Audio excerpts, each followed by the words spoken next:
Muito bem, estamos gravando. Vamos lá, então, para a nossa aula de hoje. Maravilha, graças a Deus.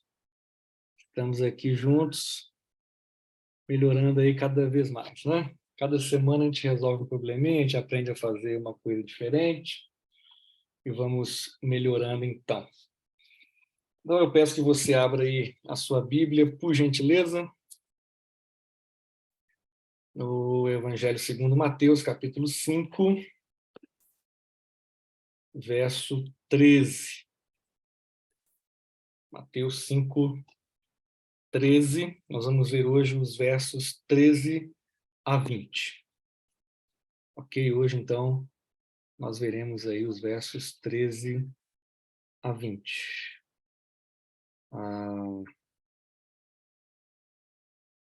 Eu não sei exatamente como está sendo gravado neste momento, estou com uma pequena dúvida aqui, se é a minha tela ou se é só o Zoom que está sendo gravado. Eu vou arriscar do jeito que está aqui essa gravação. Não vou me preocupar muito, não. Deixa eu ver aqui se eu consigo fazer alguma alteração aqui.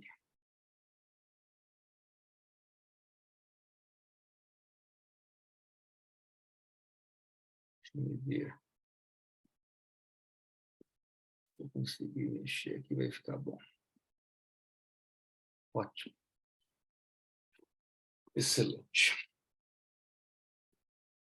Muito bem, então, na última aula, nós terminamos de ver as bem-aventuranças, né? E as bem-aventuranças que estabelecem qual é o caráter do discípulo, ok? As bem-aventuranças, elas não se tratam de 8 tipos de pessoas, né, mas de 8 características que uma mesma pessoa carrega.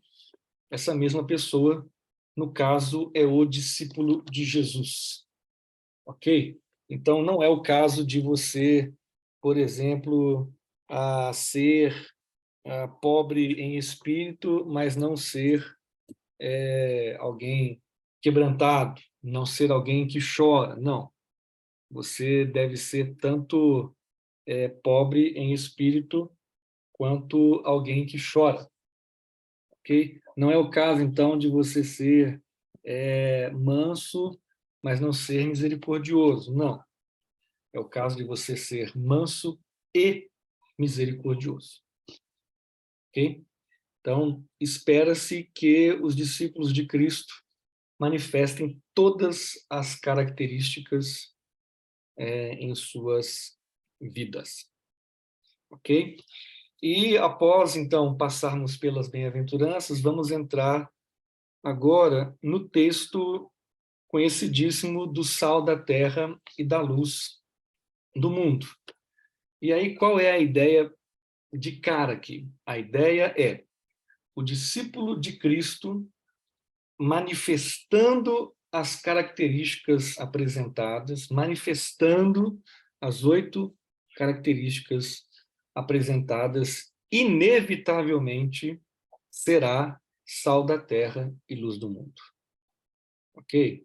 Então, quem é discípulo manifesta essas características. É claro que em maior ou menor grau, né, nós estamos falando de um caminho e não de uma linha de chegada, ok? Estamos falando de um lugar para onde estamos indo e não de um lugar aonde nós já chegamos, ok? Então, o discípulo de Jesus manifestando essas características, ele é sal da terra, ele é luz do mundo, e, obviamente, na medida em que ele vai crescendo nessas características, ele vai sendo cada vez mais sal da terra e luz do mundo. Ok? Vamos à leitura, então, do texto de hoje. É um texto, então, que diz Mateus 5, 13 a 16. Vocês são o sal da terra. Mas, se o sal perder o seu sabor, como restaurá-lo? Não servirá para nada, exceto para ser jogado fora e pisado pelos homens. Vocês são a luz do mundo. Não se pode esconder uma cidade construída sobre um monte. E também ninguém acende uma candeia e a coloca debaixo de uma vasilha. Ao contrário, coloca no lugar apropriado e assim ilumina a todos os que estão na casa. Assim brilhe a luz de vocês diante dos homens, para que vejam as suas boas obras e glorifiquem ao Pai de vocês que está nos céus. Eu vou abordar, nesta noite aqui, as duas metáforas de uma vez, ok? Então, eu vou pegar aqui os subtemas, né, os tópicos de cada uma dessas metáforas e abordá-las, então, as duas de uma vez só. E o primeiro tópico presente nesse texto é qual é a nossa identidade e o nosso destino em Cristo.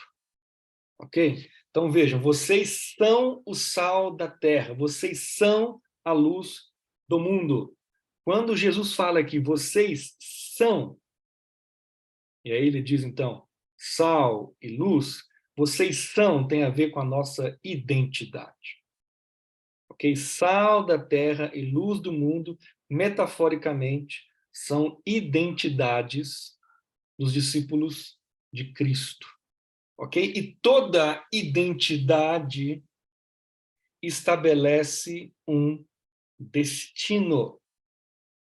Eu vou repetir isso, mas já vou dizer aqui. Qual é o destino do sal? O destino do sal é salgar. Ok?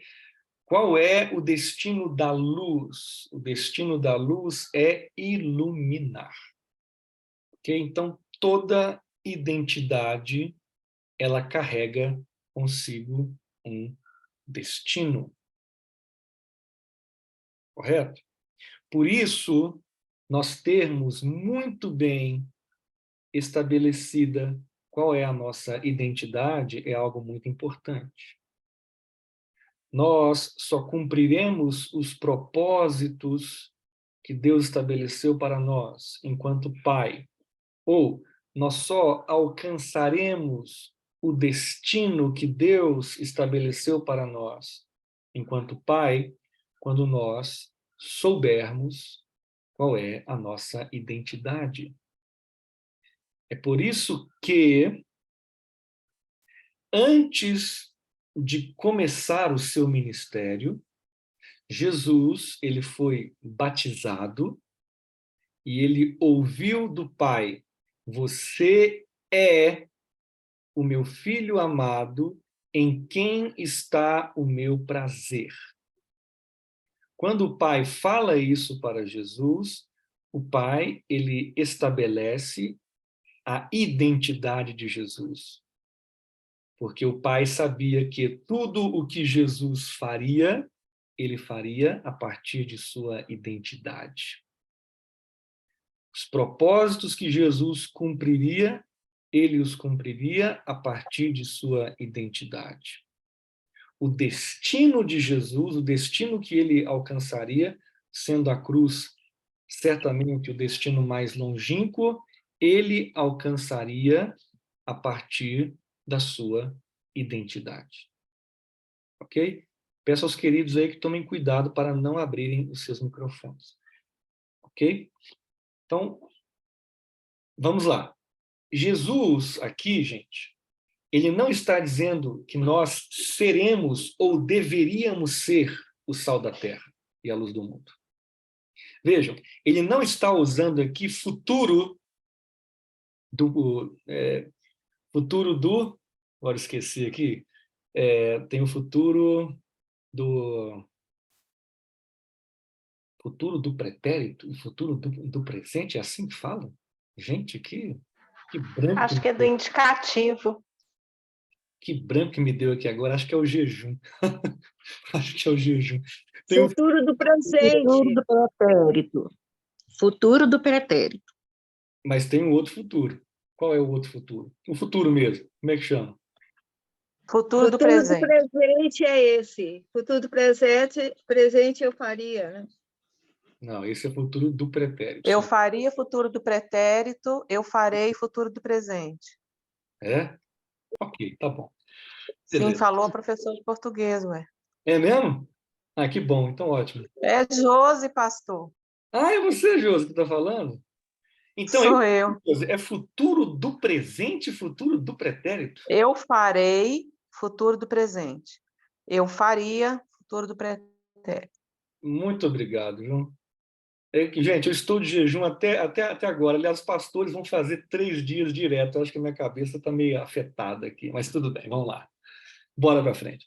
Bola para frente. Então, olha 3 dias só. só com água? Sim. É isso? Então, Jesus aqui não está dizendo o que nós seremos ou o que nós deveríamos ser. Ele está dizendo o que nós somos.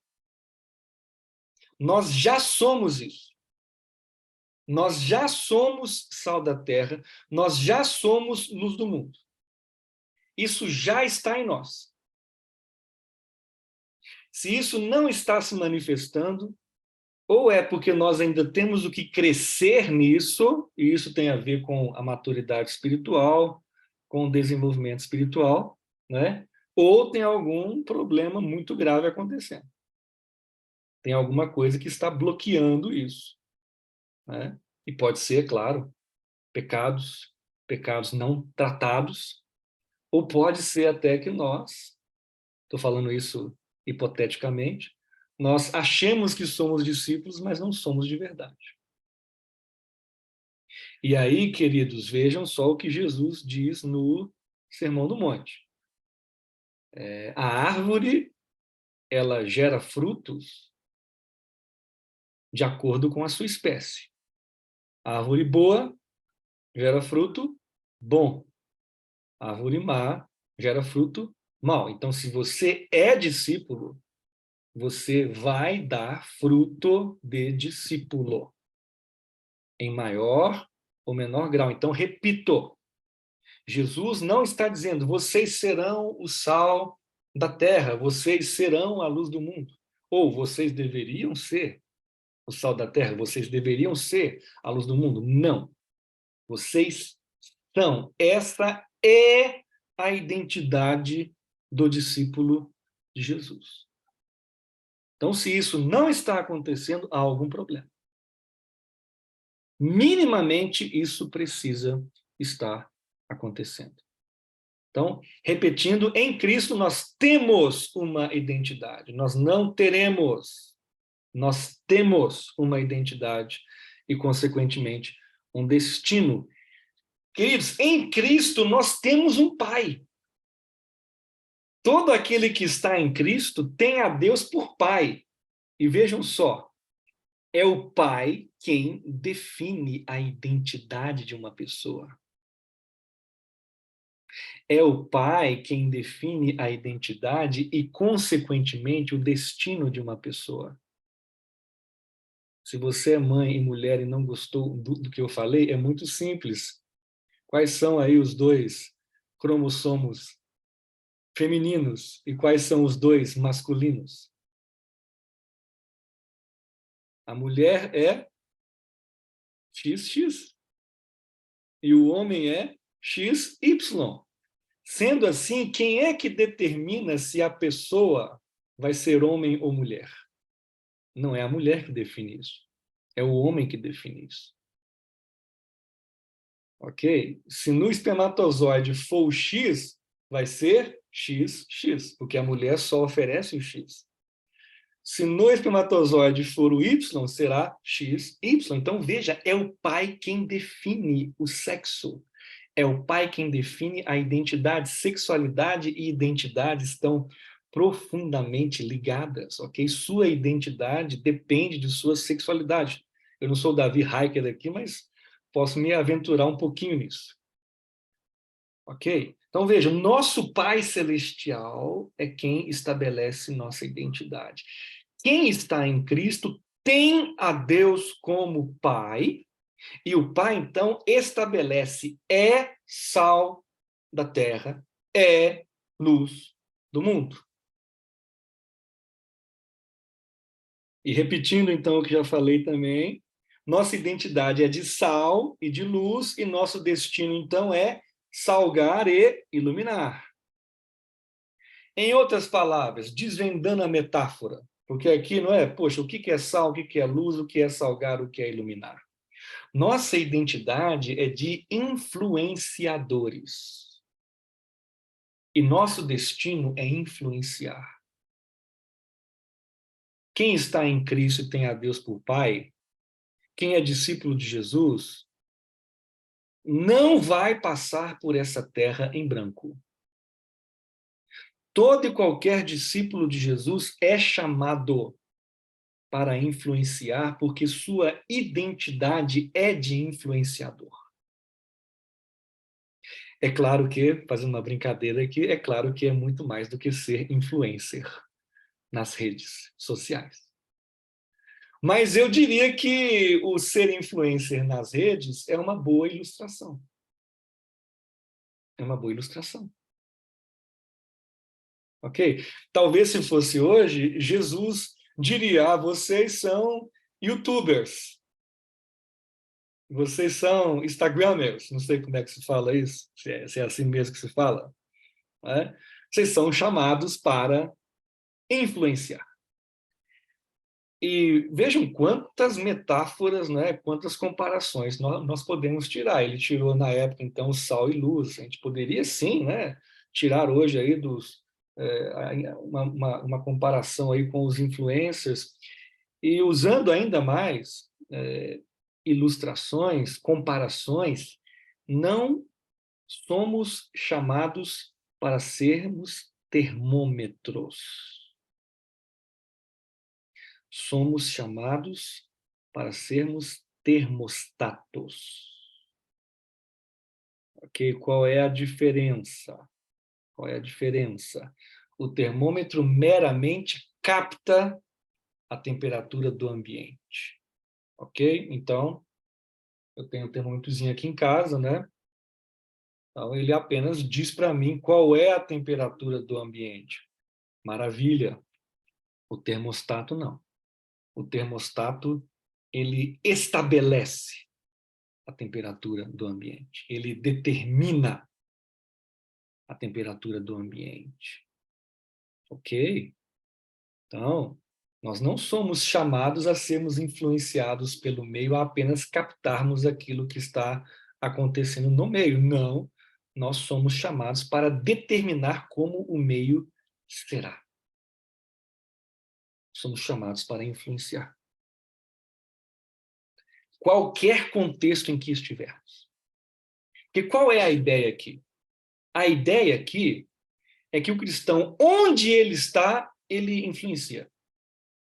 O cristão, para influenciar, ele nem precisaria fazer alguma coisa. Só o fato dele estar presente, só o fato dele estar presente já muda o ambiente.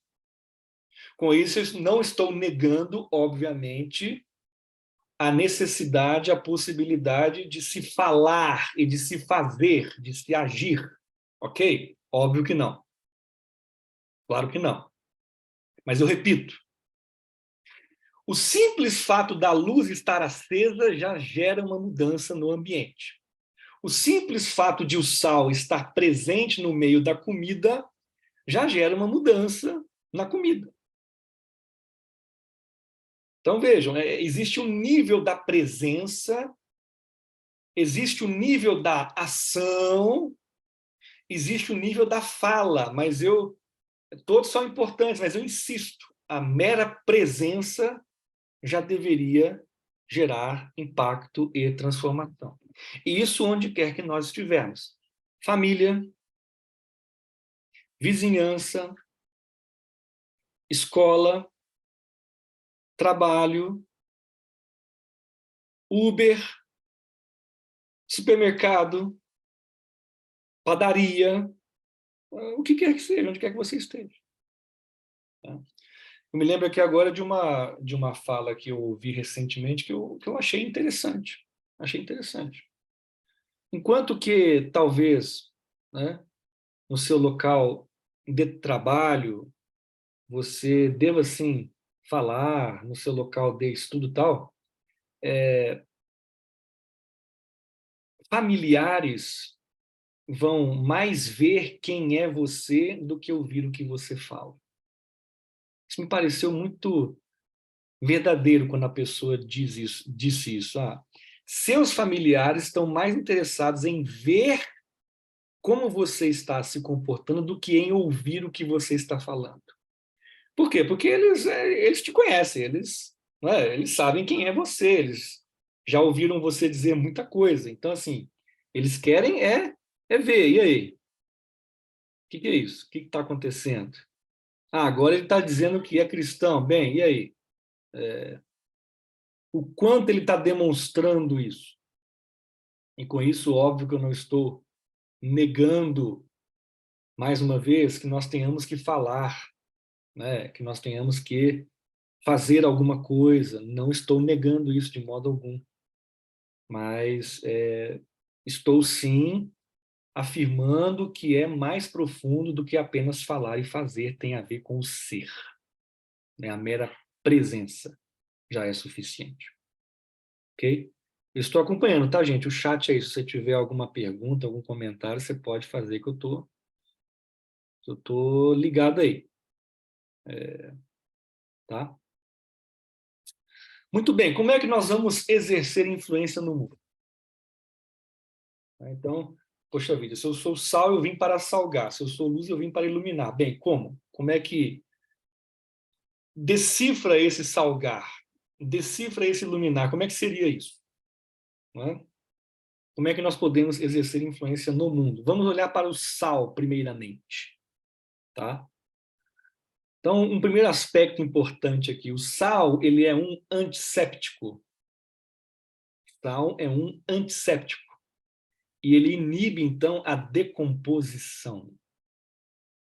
Ok? O sal, ele é um antisséptico e ele inibe a decomposição. O que isso quer dizer? Isso quer dizer que a presença da igreja no mundo, ela freia o mal.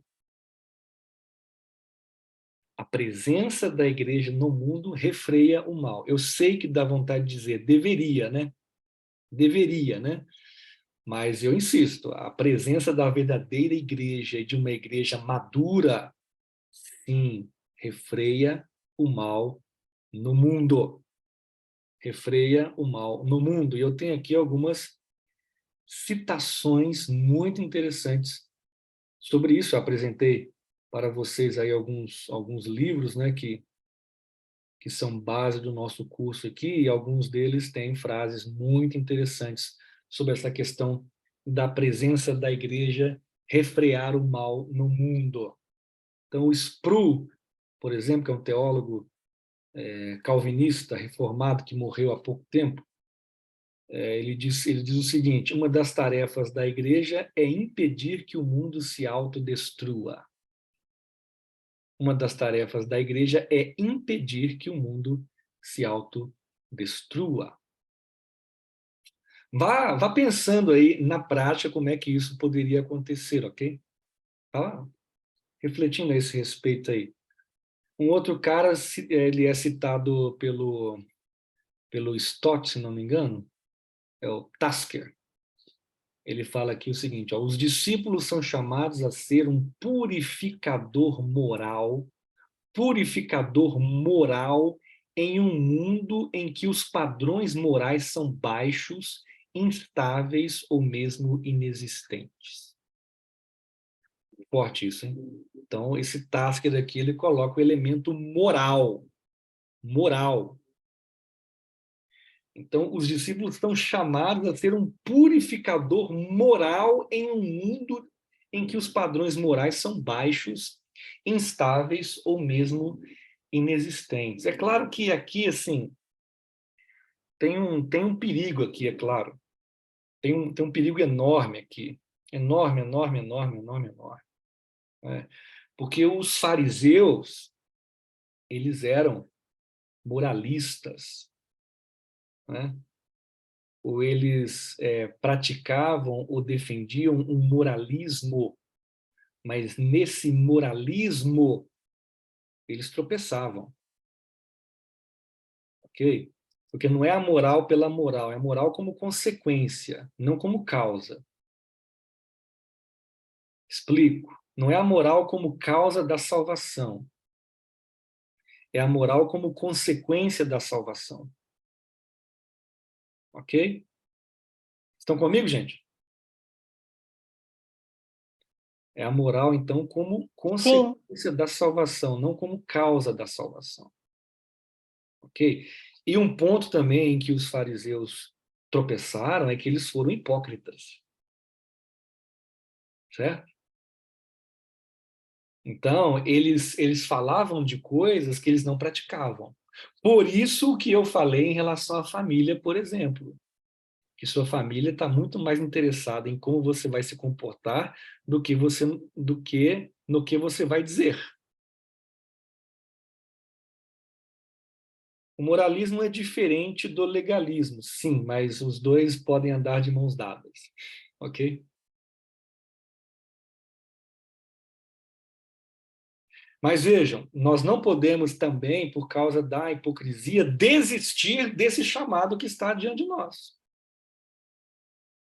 Porque se o sal ele é um antisséptico que inibe a decomposição, nós somos chamados para refrear o mal no mundo. Obviamente que isso não tem a ver com perseguir quem pratica o mal. Olha aí, olha o moralismo aí. O moralismo persegue quem pratica o mal. Não, a questão não é essa. A questão é que nós somos chamados a não praticar o mal e, através do nosso comportamento, então, influenciar os outros a não praticarem o mal. Ok? Vamos lá. Será que isso daqui quer dizer, então, né, esse sal, né, esse antisséptico, que nós, então, nós deveríamos ter cristãos políticos, cristãos na política, que deveriam, então, defender os valores morais do Evangelho? Eu creio que sim. Eu creio que sim. Eu creio sim que isso pode significar termos cristãos políticos ou cristãos na política que vão, então, é claro, defender valores morais do Evangelho. Ok? Como a Daniela está falando aí, sim, é verdade, não é apenas o aspecto negativo, também o aspecto positivo. Santidade não é apenas não fazer algumas coisas, mas é também fazer outras coisas. Ok? Então, Paulo escreve aos Efésios, não mintam, falem a verdade. Ok? São os dois aspectos. Não mintam, falem a verdade. Certo? Não roubem, trabalhem e ganhem o seu dinheiro honestamente. Ok? A santidade, ela transita entre os dois aspectos. Agora, eu preciso dizer ainda, assim, qual é, qual é, a maior expressão da moral? A maior expressão da moral é o amor, ok? A maior expressão da moral é o amor, ok? Com isso eu quero dizer o quê? Que Deus nos ajude aqui, né? Um tema delicadíssimo ultimamente, mas eu vou dizer. Então, se você, em nome da moral, você, por exemplo, não é? Eu sei que virão perguntas aí, se Deus quiser, irei respondê-las.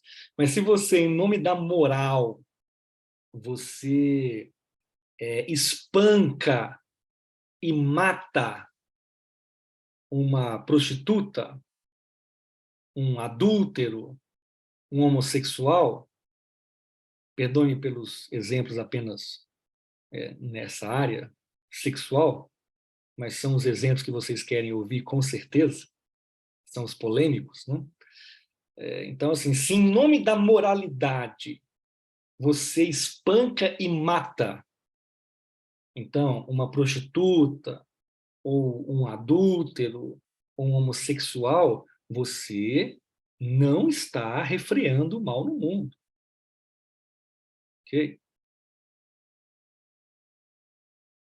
Você não está agindo conforme a moral do Evangelho. Você está sendo um justiceiro,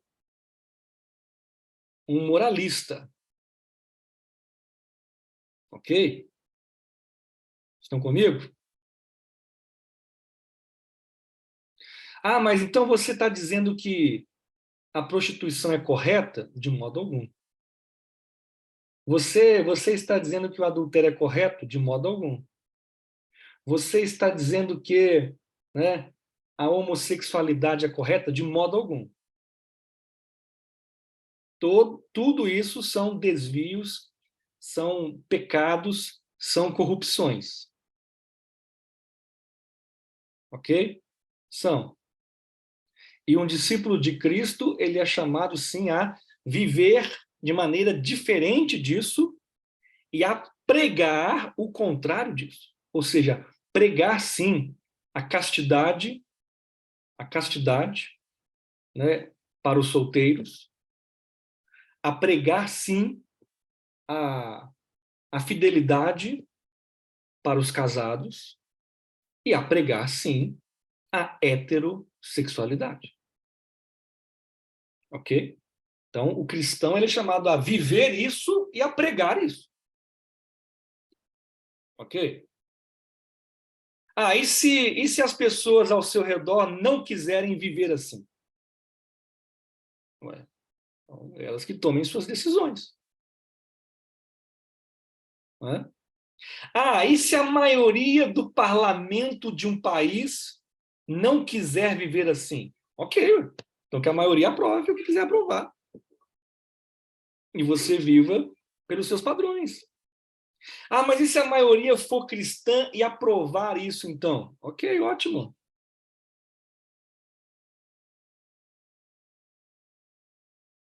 E até aqui é muito importante nós fazermos uma distinção, e ela será feita, entre o Estado e o indivíduo, ok? Entre o Estado e o indivíduo. Eu não acredito em um Estado cristão, ok? Eu não acredito nisso. Um Estado cristão. Não acredito nisso. Não acredito que o nosso chamado é fazer do Estado cristão. Eu vejo que o nosso chamado é fazer de pessoas cristãs.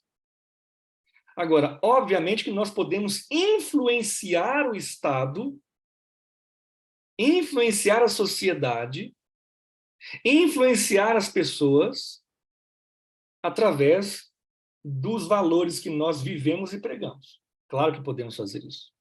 Não há nada de errado nisso. Ok? Muito bem, deixa eu ver aqui as perguntas. Deixa eu ver. Muita coisa, hein? Caramba, meu Deus do céu. Moral com efeito. Temos que utilizar de todos os meios legais para expressar nossos princípios. Raro é a Bíblia, porque não é cristianismo. Preciso contar um testemunho, por favor. Tem uma desesperada aqui. Janaína, você quer contar o seu testemunho, Janaína? Então, o testemunho foi na célula há 2 semanas. Uma pessoa, você já estava falando aí da gente, né, tem que ter, não dá para a gente atirar a pedra, né? Jesus não atirou. E uma pessoa na célula cristã, né?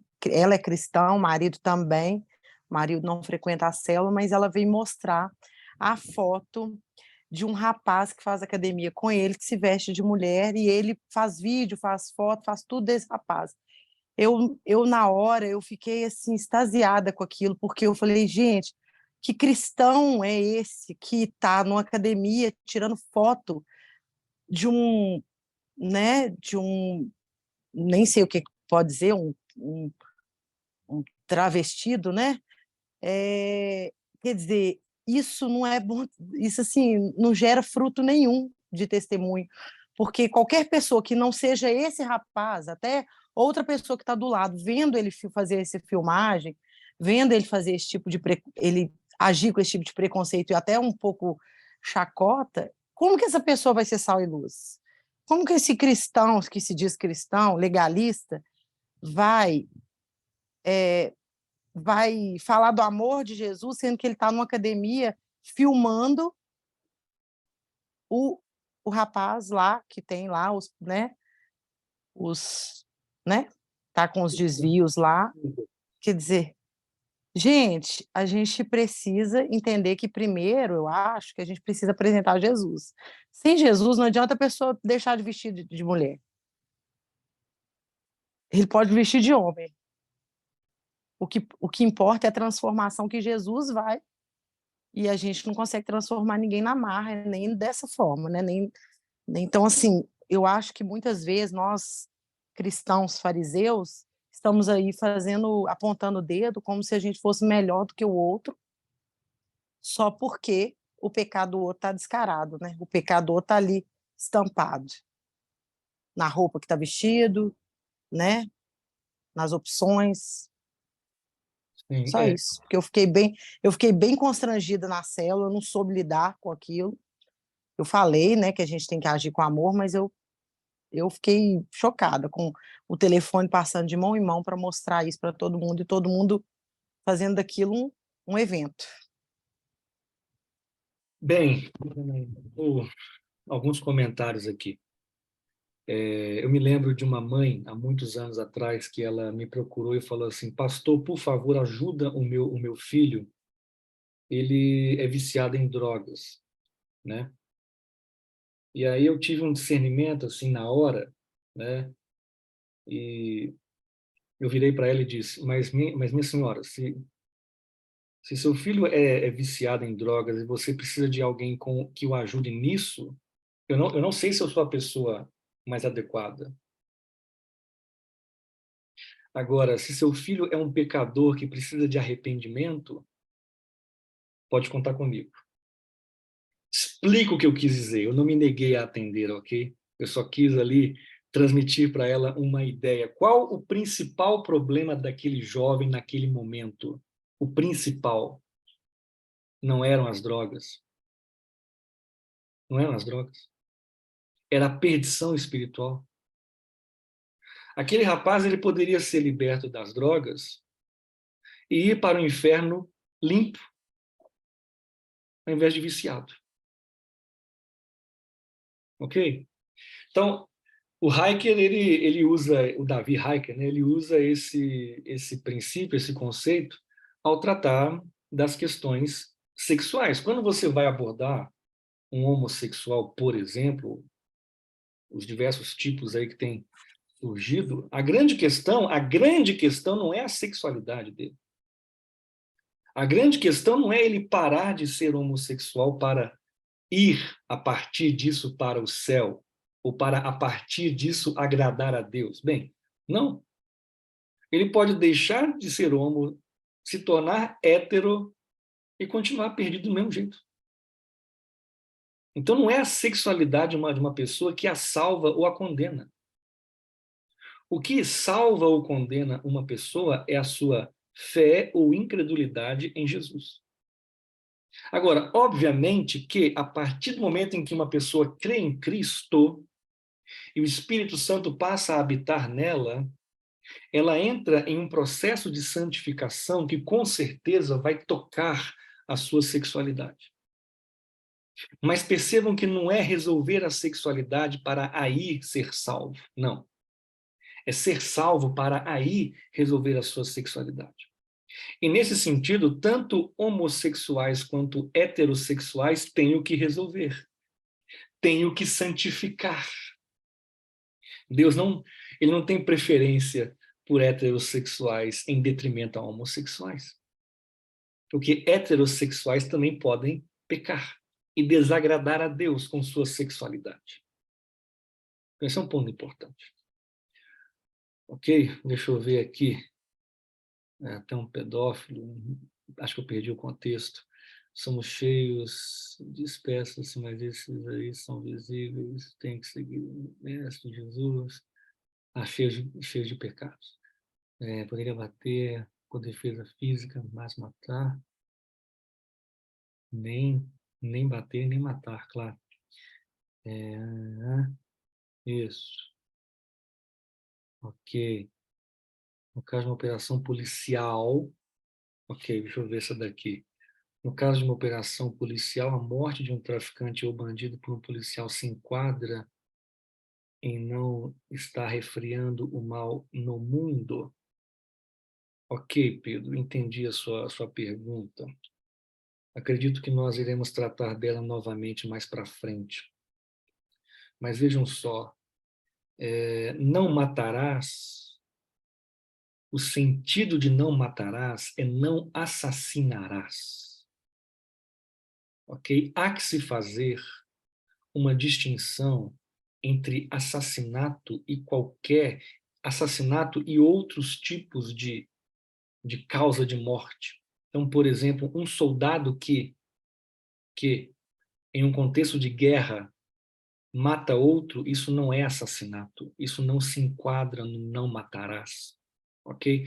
Contudo, existem crimes de guerra, ok? Então vejam, não é porque se está em uma guerra, qualquer tipo de morte causada é lícita, não, existem crimes de guerra, ok? Então, um policial, na atribuição de suas funções, ao matar uma pessoa, não necessariamente está quebrando o mandamento. Contudo, policiais também podem cometer crimes no exercício de suas funções.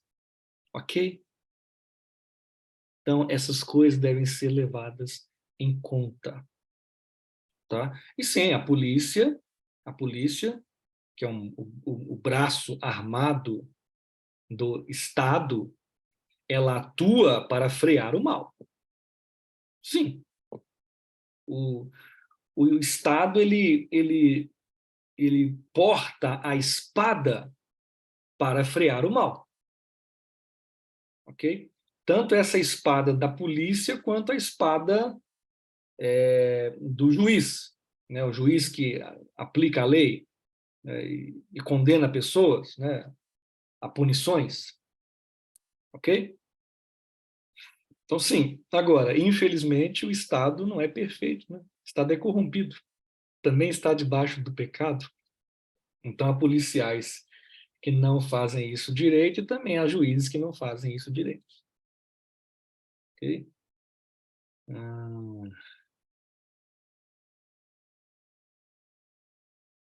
Bem, acho que eu perdi alguma coisa que eu ia falar em relação à fala da Janaína. Ah, lembrei. Muito bom. Assim, pegando então, Janaína, o que você disse, eu tenho duas falas. Tá? Eu tenho duas falas aqui. Primeira, é claro que assim, um cristão que filma, né, um travesti ou um homossexual, essas outras sexualidades que têm sido apresentadas aí em uma academia e apresenta isso para o seu grupo ali, com um ar de chacota, de zombaria, etc. É claro que ele não deveria fazer isso. Né? Deveria orar por aquela pessoa, ele deveria se aproximar dela, fazer amizade, pregar o evangelho e por aí vai. Claro. Contudo, também, nós pura e simplesmente rotularmos e caçoarmos e desistirmos de cristãos que fazem isso, também não é correto, entendeu? No final das contas, tanto o crente que faz isso com o homossexual, quanto um outro crente que faz isso com o crente que fez isso com o homossexual, todos eles estão errando no lidar com o pecado e a fraqueza do outro. Entenderam o que eu falei, gente? Entenderam o que eu falei, gente? Isso que eu Perfeitamente. acabei de falar aqui é um tesouro muito importante para nós. Tá? Então, veja, o cristão que zomba do homossexual está, assim, pecando, errando, etc. Agora, o cristão que zomba do cristão que zombou do homossexual também está errando e pecando, porque em todos os casos nós não estamos sabendo lidar com a fraqueza das pessoas. Então, assim, É verdade, cristãos também erram. mas eu estou falando dele. É? Eu estou aqui falando num grupo de estudo, né? Não, Eu não, estou falando por num grupo favor, de estudo por favor, por para que a favor, por gente. E favor. nem dei nomes, né? Eu acho que a gente Não. está, né? Não, você não precisa falar isso. Eu não estou falando do seu caso, ok? Eu não estou dizendo, eu não estou mandando um recado para você ou dando uma indireta para você de modo algum. Não é isso que eu estou fazendo, tá? Eu entendi o que você falou, foi ótimo, foi maravilhoso. Eu só estou nos chamando à consciência, entendeu? De que, no final das contas, todos nós precisamos aprender a lidar com a fraqueza do outro. Todos nós precisamos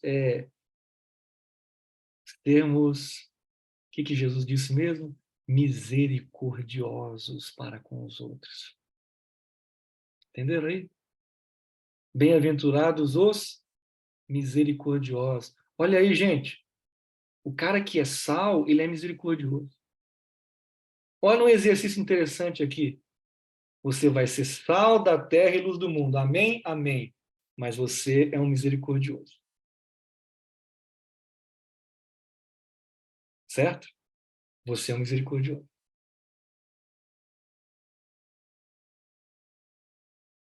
Você vai ser sal tendo como parâmetro a misericórdia.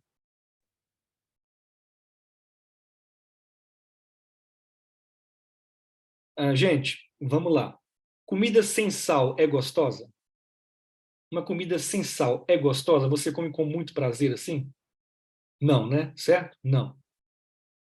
Então, poxa vida, somos o sal da terra. Vamos salgar a comida deste mundo para que ela tenha sabor. Beleza. Comida com excesso de sal é gostosa? Também não, né? Ou seja, o sal tem que salgar na medida certa. E uma das medidas disso é a misericórdia. Ok? Ué. Uma das medidas disso é a pobreza espiritual. Eu vou salgar o mundo sabendo que eu sou um pobre em espírito. Eu não vou salgar o mundo achando que eu sou rico em espírito. Eu vou salgar o mundo com humildade em espírito, não com orgulho em espírito. Eu vou salgar o mundo chorando, quebrantado pelos meus pecados e pelos pecados dos outros, sim, mas na perspectiva do quebrantamento. Eu vou salgar o mundo enquanto manso. E por aí vai, às 8 lá. Certo, gente? Ó, Hernandes Dias Lopes agora, hein? Vamos aproveitar que ele está fresquinho aí, né? Pregou domingo de manhã, domingo à noite, né? Aliás, eu assisti uma partezinha de domingo à noite. O cara deu um show, né? Sim, arrebentou a boca do balão. Glória a Deus. Hernandes Dias Lopes fala o seguinte, ó. Forte, hein? Atenção aí. Não somos chamados para ser o mel do mundo, mas o sal da terra. Não somos chamados para ser o mel do mundo, mas o sal da terra. Gente, olha o desafio do equilíbrio. Olha o desafio do equilíbrio aí, gente. Você não pode colocar nem sal de mais, nem sal de menos. Tem que colocar a quantidade certa de sal. A quantidade que vai fazer a comida ser gostosa de comer. Hã? Outra aqui, ó. Esse aqui é o John Stott mesmo, ó. O sal não tem nada de ficar aconchegado em elegantes e pequenas dispensas eclesiásticas. Isso aqui é o crente acomodado à igreja, ok? Nosso papel é o de sermos esfregados na comunidade. É aquela ideia antiga de você pegar o sal e esfregar o sal na carne, para a carne ser conservada. Ok? Aquela ideia antiga, né? Nosso papel é de sermos esfregados na comunidade secular. Como o sal é esfregado na carne para impedir que apodreça. Agora, preparem-se para o que John Stott vai dizer agora. E como é que é? E quanto a sociedade apodrece, acho que não, é quando, né? E quando a sociedade apodrece, nós, os cristãos, temos a tendência de levantar as mãos para o céu, piedosamente horrorizados, reprovando o mundo não cristão. Exemplo: nossa, mas o mundo de hoje está terrível. Como que as pessoas podem fazer isso? Como que elas podem fazer aquilo? Como é que um homem pode se vestir de mulher e ir para a academia? Meu Deus, que escândalo, que coisa horrorosa. Bem, mas nós não deveríamos reprovar antes a nós mesmos? Explico. Ninguém pode acusar a carne fresca de deteriorar-se. Olha só que coisa absurda. Essa carne está apodrecendo. Não. A carne não pode fazer nada. O ponto é, cadê o sal? Onde está o sal? Estão compreendendo, gente? Então, vamos lá, tem o cara vestido de mulher malhando na academia. A igreja, ela não pode dizer que coisa absurda. A que ponto chegamos? Não, não. A igreja tem que chegar perto desse cara e ganhar esse cara. A igreja tem que chegar perto desse cara, amar esse cara, fazer amizade com esse cara, influenciar esse cara, levar o evangelho para esse cara e transformar esse cara. É isso aí.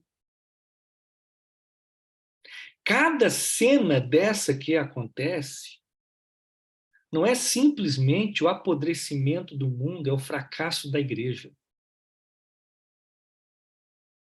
Eu sei, é óbvio que a igreja não vai alcançar a todos, ok? É óbvio que nem todos irão aceitar o evangelho, eu sei que não, ok?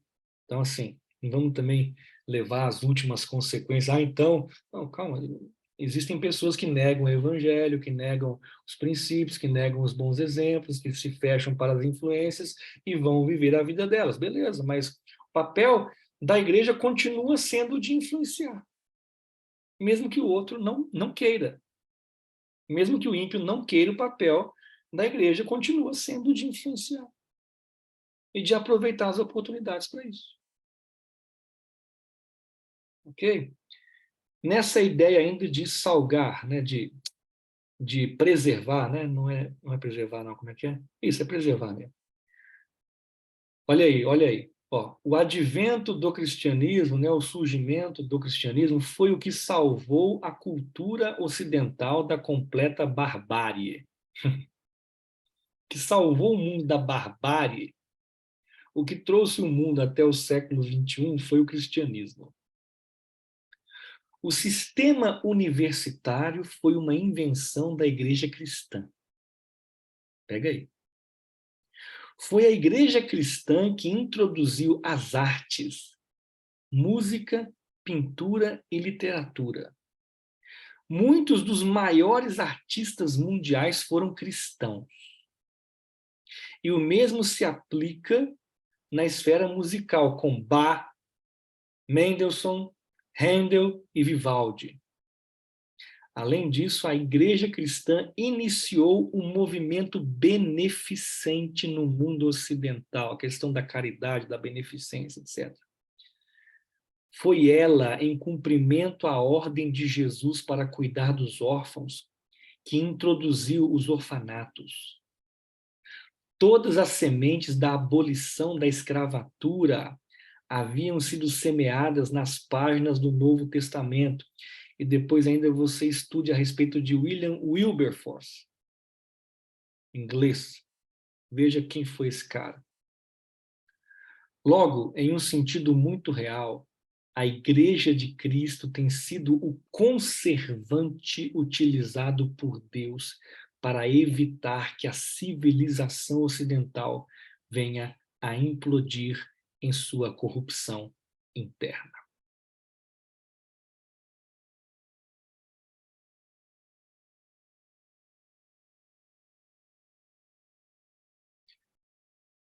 Stephanie, eu acho que é uma situação tensa para ambas as partes, né? Eu acho que nenhuma das partes sabe lidar com a outra. Eu vejo que a igreja realmente ela não sabe lidar de modo geral com o homossexual, mas também vejo que, de modo geral, o homossexual interessado em Cristo também não sabe lidar com a igreja. Acho que existem problemas aí de ambos os lados nessa relação. Claro que temos que olhar mais para o nosso lado, né? E buscar a nossa correção, buscar a nossa melhoria e não a melhoria dos outros, né? Avançando aqui, gente, não, o tempo voou, hein? Jesus. Caramba. Mas agora os pontos são mais rapidinhos. O sal também ele é um condimento. O sal também é um condimento, ou seja, ele dá sabor. O que é isso? A presença da igreja no mundo revela às pessoas uma qualidade de vida superlativa. Explico. O que é dar sabor, né? Dar sabor é uma qualidade elevada, uma melhor qualidade, né? Então, a igreja, ela mostra para o mundo o que é a vida abundante. A igreja mostra para o mundo o que é uma vida de verdade, uma vida que vale a pena. Uma vida feliz, uma vida próspera. A igreja mostra isso para o mundo. Ou deveria, claro. E também o sal provoca sede, né? E aqui a ideia é a presença da igreja no mundo provoca interesse pelas coisas de Deus, né? Então a nossa presença, nossa simples presença deveria provocar nas pessoas ao nosso redor interesse pelas coisas de Deus, né? Com isso eu não estou querendo dizer que não devemos falar e agir, claro que sim. Mas eu dou um exemplo para vocês, né? Há um ano atrás, um pouco mais de um ano atrás, uma barragem pertinho aqui de Alphaville, da mina do Pau Branco, ela transbordou. A princípio o pessoal achou que era rompimento, mas não foi rompimento, foi transbordamento. E por conta disso a BR ficou fechada e pessoas ficaram ilhadas aqui em Alphaville.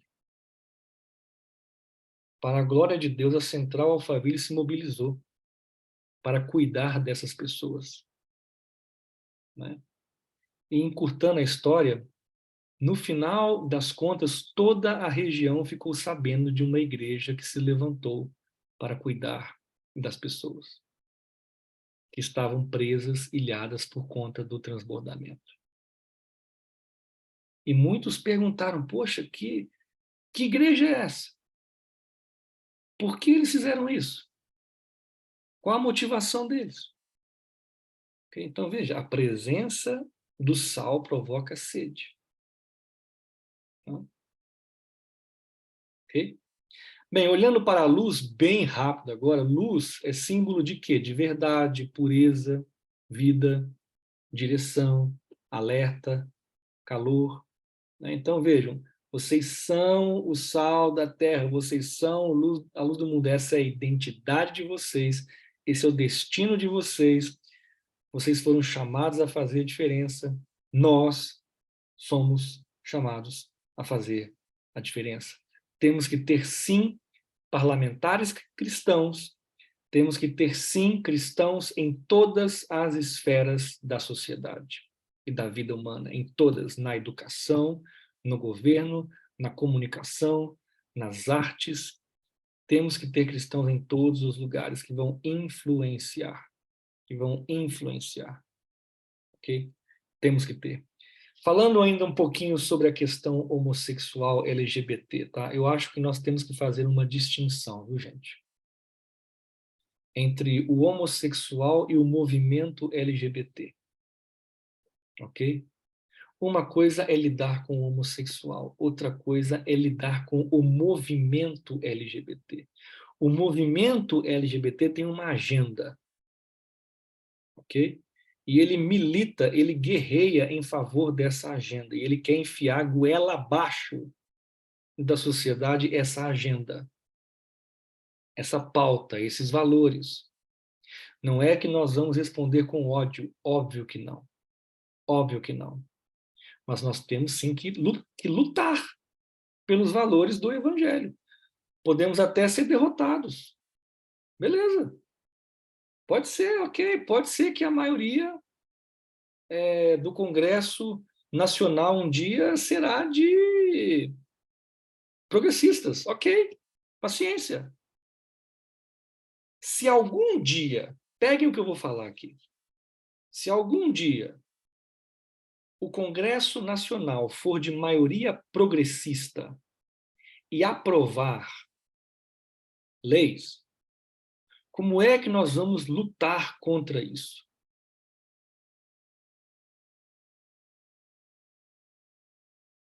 Podemos até ter parlamentares que façam barulho lá, tal, beleza, acho que faz parte agora.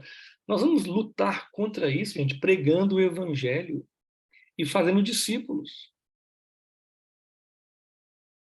De modo que a maioria da sociedade seja cristã, não por imposição do Estado, mas pela conversão das pessoas. Nosso chamado não é fazer do Brasil um país cristão simplesmente por vias políticas. Isso faz parte, mas não é o principal. Nosso chamado é fazer do Brasil um país cristão pregando o evangelho e fazendo discípulos. Quando a maioria da população for de evangélicos que são discípulos, naturalmente a maioria do parlamento será de evangélicos e discípulos, que irão então aprovar leis conforme os princípios do evangelho, mas que jamais irão perseguir pessoas que não concordam ou não vivem de acordo com isso. Ok?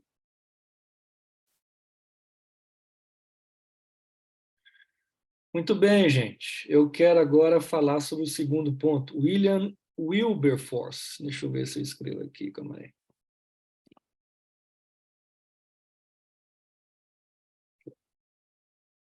William Wilberforce. Ok? Parlamentar inglês, político inglês, crente.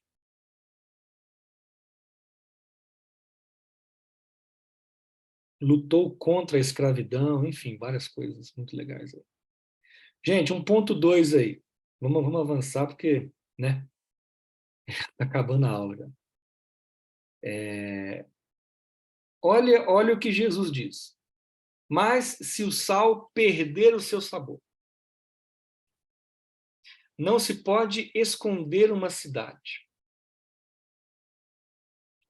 Ninguém acende uma candeia e a coloca debaixo de uma vasilha. Ao contrário, coloca no lugar apropriado. Jesus, além de falar da nossa identidade, do nosso destino, Fala também sobre o perigo da negligência da nossa identidade. Ok? Então, agora o tópico é o perigo da negligência da nossa identidade. Tá bom? Gente, o fato de nós termos uma identidade em Cristo não garante que esse propósito será cumprido. Okay? Infelizmente, nós podemos negligenciar a nossa identidade, o nosso destino. Ok? E nós podemos fazer isso de duas maneiras. Há duas formas de negligência de acordo com o texto. Tá? Enquanto sal, então, nós podemos perder o nosso sabor. Gente, o sal, olha que coisa estranha, né? Mas o sal, ele pode perder sua propriedade de salgar.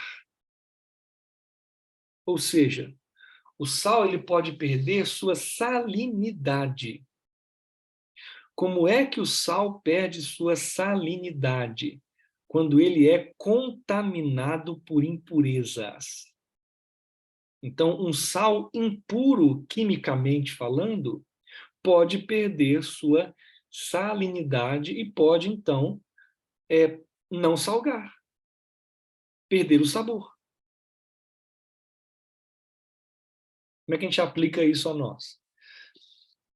Nós podemos, ao invés de influenciarmos o mundo, sermos influenciados por ele. E assim, perdermos o nosso poder de influência. Vou dar um exemplo aqui. Nós podemos, em nome do amor, deixar de influenciar os homossexuais, por exemplo, e sermos influenciados por eles. Nós podemos, em nome do amor, perder nossa capacidade de influenciarmos os homossexuais, os aceitarmos do jeito que eles são e começarmos, então, a pregar que a Bíblia não condena a homossexualidade ou não diz que ela é pecado. Isso é o sal perdendo o seu sabor. Como, infelizmente, existem igrejas fazendo isso. E pastores fazendo isso.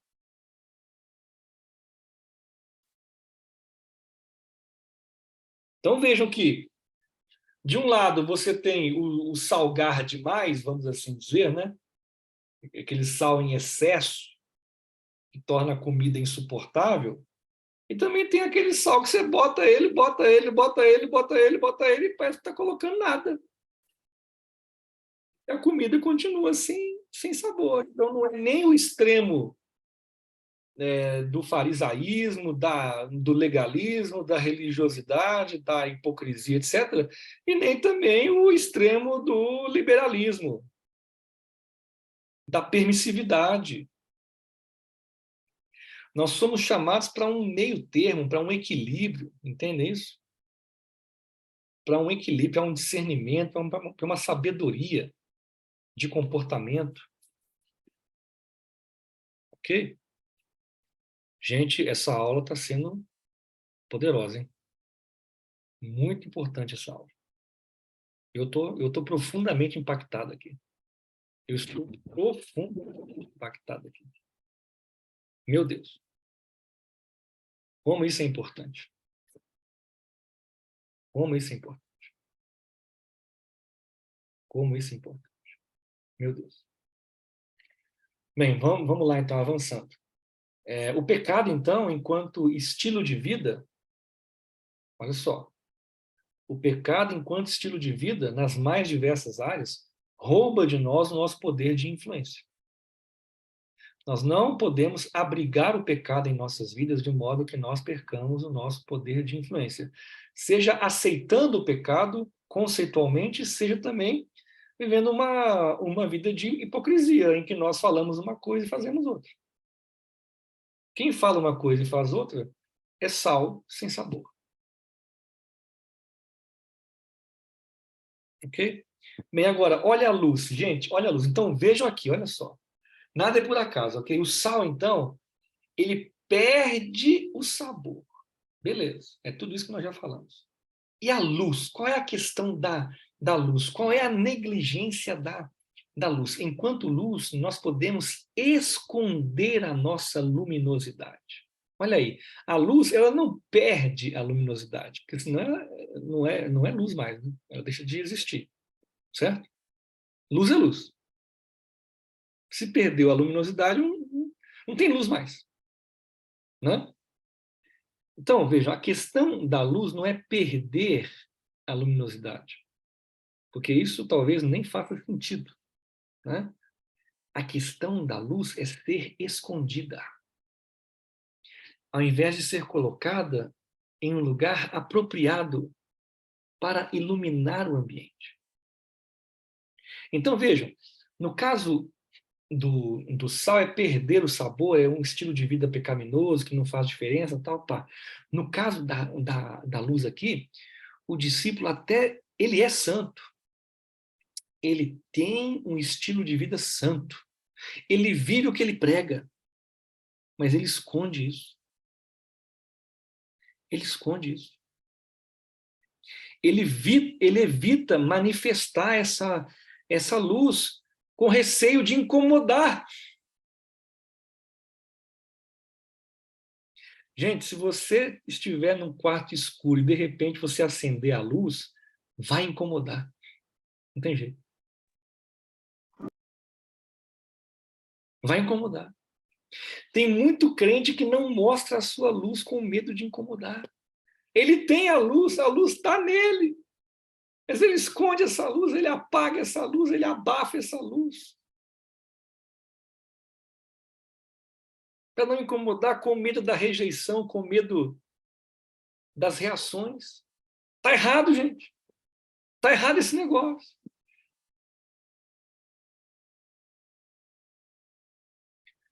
Avançando para o terceiro e último ponto de nossa aula. Consequências da negligência, quer dizer, os malefícios da negligência e também as consequências da diligência. Então, o que acontece quando a gente não é sal e não é luz, e o que acontece quando a gente é sal e é luz? Jesus fala, não servirá para nada, exceto para ser jogado fora e pisado pelos homens. Sal sem sabor, com perdão da palavra, é imprestável. Não serve para nada. Mas ele também fala, para que vejam as suas boas obras, assim brilhe a luz de vocês diante dos homens, para que vejam as suas boas obras e glorifiquem ao Pai de vocês que está nos céus. Então, gente, negligenciar o nosso chamado vai nos colocar em um lugar de inutilidade e desprezo.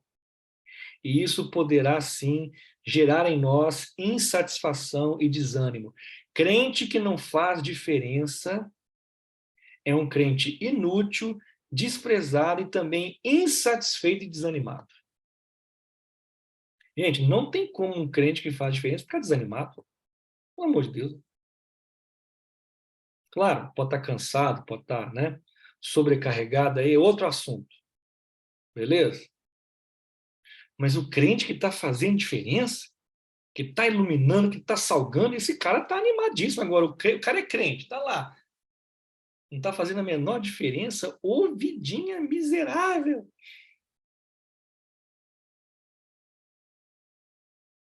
Agora, gente, quando nós somos diligentes com o nosso chamado, o que isso gera?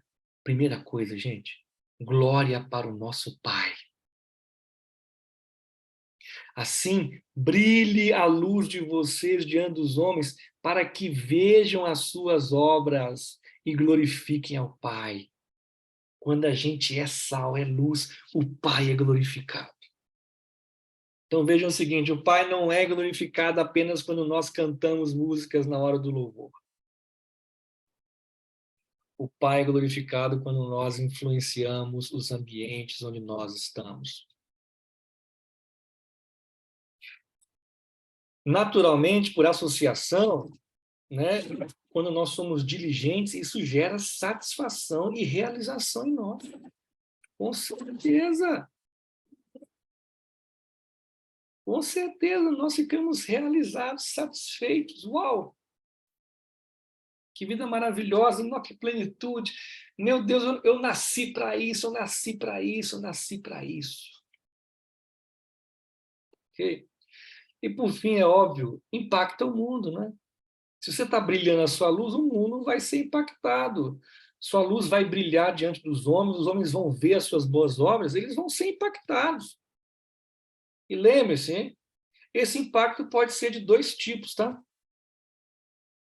Esse impacto pode ser de dois tipos, tá? Primeiro impacto, que é o que nós queremos, óbvio. Ah, eu quero esse Jesus. Nossa, o que é que você tem de diferente? Eu quero isso para mim. Me dá isso. E você vai lá e prega, a pessoa se converte. Tem um outro impacto também, gente. A pessoa diz que cara chato, essa luz incomoda. Ah, não, você está me incomodando. Sai da minha vida, sai da minha frente. Eu não quero você, não. Perseguição. Gente, a última bem-aventurança fala de perseguição por causa da justiça. Eu digo a você, não tem como ser sal e ser luz e não sofrer perseguição. Não tem como. Quem for sal e quem for luz vai ser perseguido em alguma medida. Não são todos que vão aceitar. Não são todos que vão querer. Não são todos que vão se interessar. Não são. Não são. Então, você não pode, com medo da perseguição, esconder a sua luz debaixo da cama. Você não pode, com medo da perseguição, né, fazer o que é impossível. Assim, veja, colocar uma... assim, a gente não está nem explorando tudo que Jesus disse aqui, mas colocar uma candeia debaixo de uma vasilha, não dá para entender, mas é possível, né? Ok, você acendeu e você colocou. É incoerente, é maluco, é doido, mas dá para fazer. Agora, esconder uma cidade sobre um monte não tem jeito. Ou seja, você pode chegar num ponto da sua vida que, mesmo que você queira esconder, não vai ter jeito. Sabe esse negócio? Mesmo que você não queira falar, não vai ter jeito. Mesmo que você não queira mostrar, não vai ter jeito. Por quê? Porque vai ser tanta luz na sua vida que não vai ter como esconder. Você vai ser como aquela cidade construída sobre um monte. Não tem jeito de esconder. Só se você destruir a cidade. Ok, gente? Meu planejamento era falar, né, também do 17 ao 20. Não rolou. Beleza, na aula que vem nós falamos disso. Hoje ficamos só no sal e na luz. Maravilha, maravilha, maravilha. Eu vou parar aqui a gravação